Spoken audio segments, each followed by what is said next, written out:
If I can go We're done. to At this, another we're done. safety again, No, we're done. let me kiss my At the- ass.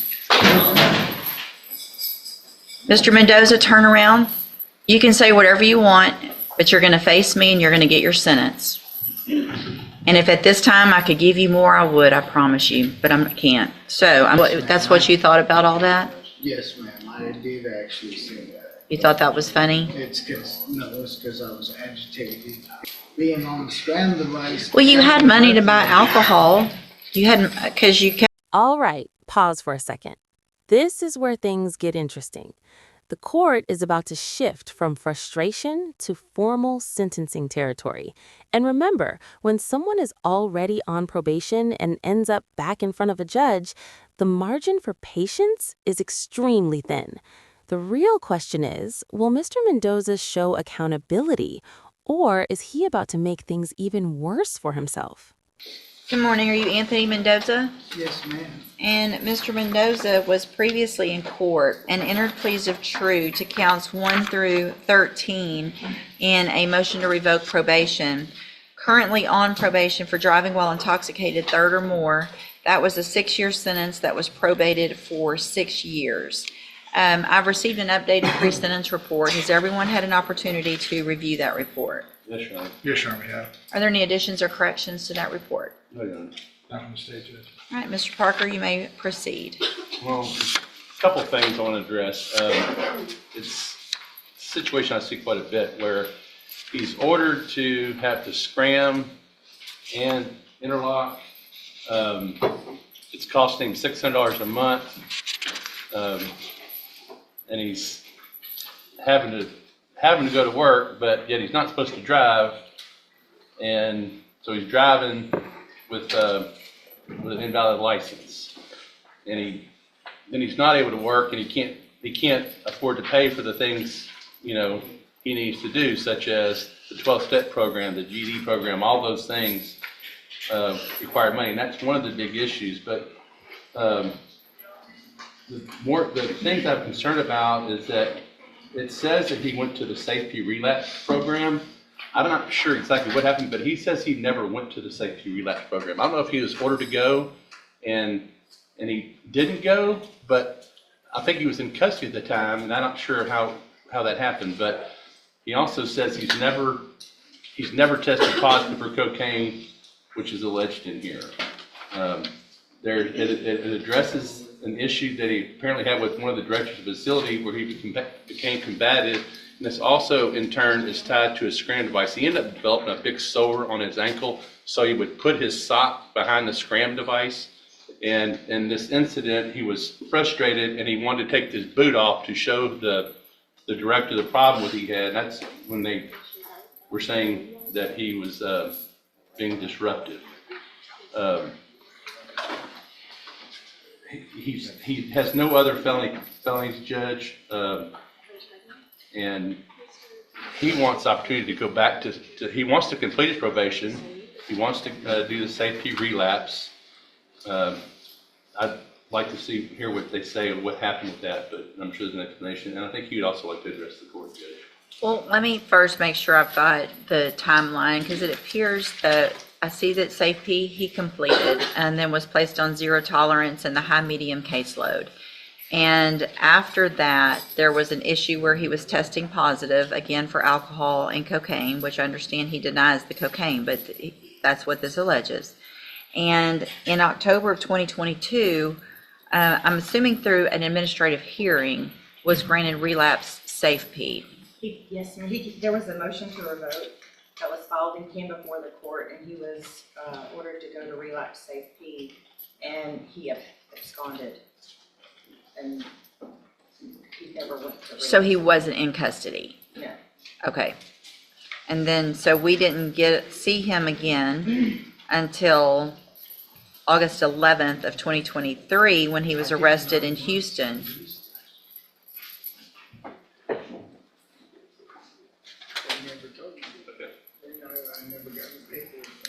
So here's the thing. Whether you probably didn't get any paperwork, come up here to the front in the middle here.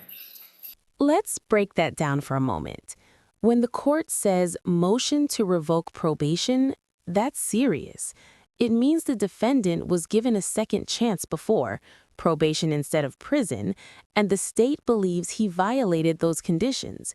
And with a third DWI already on record, judges tend to have very little tolerance left. From at least October of 2022 until August 11th of 2023, you wouldn't have known about anything because you quit going to probation. You were an absconder. And the only reason we found you is because you were arrested in Houston for aggravated assault with a deadly weapon. And then in May, we get you back here and you were sanctioned to 180 days in jail. So this is the third time, it looks like to me, that you would have been given an opportunity to remain on probation. Gave you upfront time, continued you on probation. Courtesy supervision was sent to Harris County. And then we have the scram device issues still, alcohol violations, interlock violations, aggressive behavior, ongoing alcohol use. So if you didn't do the relapse safety, it's not anyone's fault other than your own, because if you didn't know about it, it's because you weren't going to probation. Mr. Nichols? Judge, I think it's pretty clear. He was put on zero tolerance a couple of years ago, and here we are on the second time. Third. Multiple times. Yeah. And I don't know what else we could do. So obviously I agree with the probation department's recommendation for revocation. I think he's had more than enough chances, Judge. In fact, there's just one thing I want to make the court aware of. If I can call Ms. Martinez real quick. Yeah, sure. Ms. Martinez, would you please raise your right hand? Do you swear or affirm the testimony you're going to give in this hearing will be the truth, the whole truth, and nothing but the truth, so help you God? Thank you. Go ahead. Ms. Martinez, you were supervising, well, Mr. Mendoza was on Harris County supervision, correct? Yes, sir. And you were the Jefferson County officer responsible for monitoring, is that correct? Yes. And back in October, when he started having these violations and the warrant was issued, did you advise him to turn himself in? Yes. And what was his response to you? He had responded with an email that said, "Ha." That was his only reply to you? Did I ask you to print me out a copy of that? Yes. Showing you what I marked State's Exhibit 1 for purposes of this hearing. Is this a copy of the email with his reply to you? Yes. I'll tender to the defense attorney, Your Honor. I'll tender to the court for purposes of this hearing. I'll offer State's Exhibit 1. It's admitted. And is that pretty consistent with his level of cooperation and attempts to provide probation while he's been supervised? Yes, sir. No other questions, Your Honor. All right, any questions? Just a couple. I want to clarify on the relapse program. You said y'all came to court on motion to revoke. Is that my understanding? Yes. And so the safety relapse was ordered by Judge West, Yes. and he was here. The defendant was here. Mr. Mendoza was here at that time. Yes, sir. Well, wouldn't he have been taken into custody? Let me make sure, because I wasn't supervising. Okay. It looks like the hearing was completed over the phone. Okay, wait, he wasn't on here. It was over the phone with the supervisor at that time, due to him residing in Houston. He reported he had a lack of transportation to report back to the hearing at that time because he had tested positive for alcohol and cocaine. The supervisor had recommended complete relapse safety and issue a warrant for his arrest. So he was made aware at that time that he was going to have a warrant and we were requesting relapse safety. I have no further questions of her, Judge. All right, anything I have no else? other questions for Ms. Martinez, Your Honor. Your Honor. Thank you, Ms. Martinez. I think he wanted to address the court, but we never did because we Sure. talked with her. Go Would ahead. you like to tell the court? Do you want to tell the court? You're saying I went to safety twice, I never went. Nobody's saying you went to safety twice. We're saying you went to You're saying safety. I'm Hold on, absconding? don't, listen. I'm gonna let you talk, but don't talk over me. We're saying that you went to safety and then that you were ordered to go to the safety relapse, but you never came and turned yourself in after that phone call where you were told that there was to be a warrant for your arrest. So no, you never went to safety relapse. 3 chances. 3. And somehow he's still out here acting like probation is a game of trial and error. Violence, violations, missed check-ins, you name it, he's done it. At this point, it's not about getting help, it's about protecting the public from someone who refuses to take it. The judge isn't being harsh, she's being realistic. Every time he walks out of that courtroom, there's a new violation waiting right around the corner. What's wild is after all that leniency, after being told exactly what would happen if he didn't show up for SAFP, he still took off running like that was a good idea. The system doesn't forget things like that, it's all in the file, and judges read everything. This might be the moment where the benefit of the doubt finally runs out. You can't keep spitting in the court's face and expect compassion forever. I'll be honest, it's rare for someone to burn through this many lifelines and still expect mercy. So, you guys can tell me, does he deserve one last chance, or is this the end of the road for leniency? Because at this point, even Karma's probably had enough paperwork with this guy. Go ahead. She said I was supposed to turn myself in. That was after I did the 9 months where the felony assault got dropped to a misdemeanor terroristic threat. Mm-hmm. So when I was here, y'all let me out. And then I was trying to work, and they kept saying that I was messing with the scam device. Okay. So I was actually at work when she sent me a message to my phone. And I was trying to work and trying to pay, for the devices and stuff, since they were violating me for operating my truck without court permission. Mm-hmm. So that's when I just didn't turn myself in. Right. So did you respond? Is that email? That was Yes, ma'am. That's what you thought about all that? Yes, ma'am, I did actually say that. You thought that was funny? It's because I was agitated and I was taking lunch at work, and I was trying to do things, trying to make money to take the classes, but with being on the scam device. Well, you had money to buy alcohol.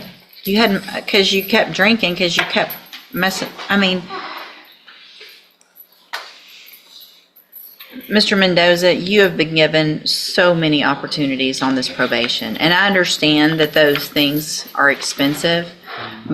However, if you had at any time stopped testing positive and having blood alcohol readings that were positive on those things, then you could have eventually gotten off of those. I don't keep people on those for very long, but the reason we had to keep doing it for you is because you kept drinking.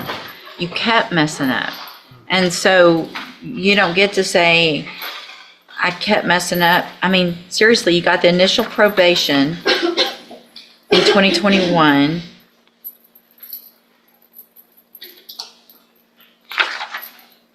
You got relapse, you got SafeP, you got some upfront time because of the Harris County issue, didn't revoke you, haven't revoked you, 3 times haven't revoked you, and here we are with all of these violations. Through your TDCJ program, I was doing what I needed.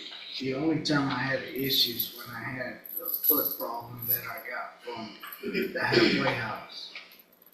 That's the only reason they said I absconded from the TDCJ program. Okay.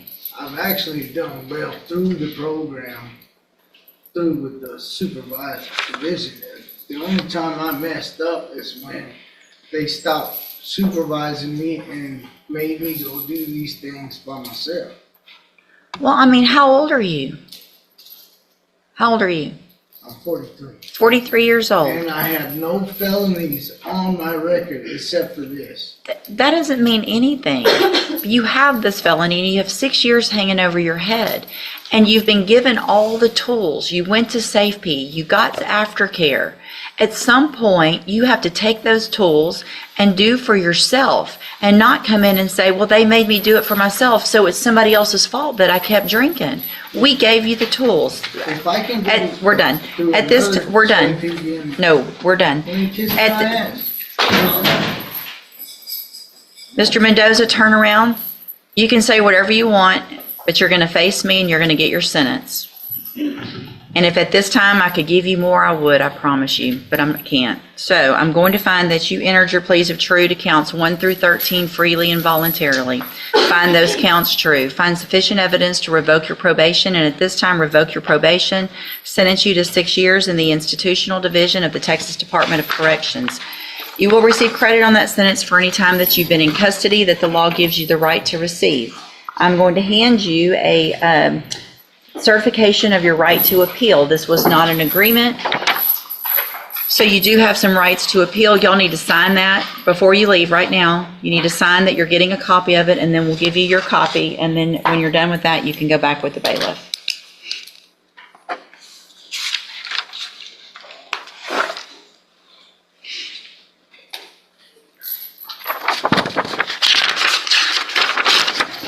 There you go. That was first.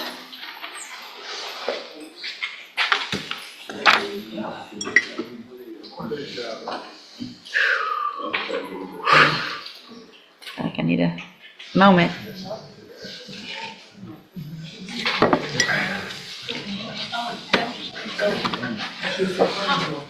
Huh? I know.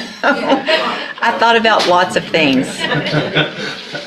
None of them would have been appropriate, but all of them crossed my mind. May I excuse you? Yes, it's probably a good thing, Mr. Parker. Okay.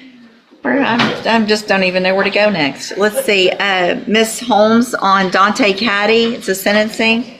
Let's see if this one goes better. Ms. Holmes, Dante Caddy. Oh, it's not. I know. I don't think it's gonna go better. For her.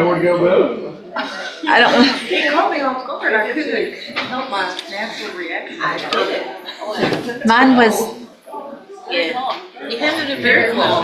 Well, that's why I have no words now, because all the other words are stuck right. Now, the defense attorney is trying to paint a picture of financial pressure here. Scram monitoring devices and ignition interlocks are expensive, sometimes hundreds of dollars a month. The argument is basically he's trying to comply, but the costs are crushing him. But here's the catch. Judges hear this explanation all the time. The big question is whether the court sees this as a genuine struggle or just another excuse.